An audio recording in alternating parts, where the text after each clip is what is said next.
In today's video, I am going to teach you how to collaborate with Notebooklm. To get started, open Notebooklm in your browser and go to the notebook you want to share.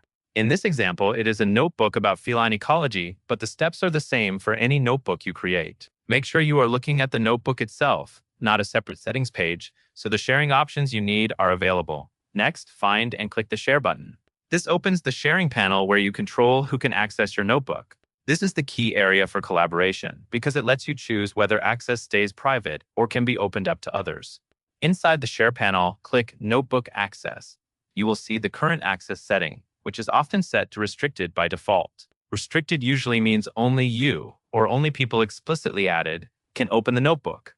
If you are trying to collaborate quickly, you will want to adjust this setting. Click where it says Restricted to open the access options. Then select Anyone with a link.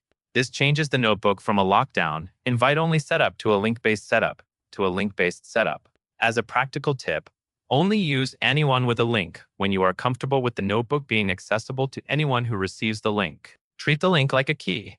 If you share it widely, more people can open the notebook. After you choose anyone with a link, click the highlighted selection area to confirm that the new access level is applied. You may see the selection highlight update as you click, showing that the option has been chosen. Continue clicking the highlighted area as needed until the setting is clearly selected and the panel reflects the updated access. Now, return to the access display in the Share panel. You should see that the notebook is no longer restricted in the same way, since link access has been enabled. Next, click Copy Link.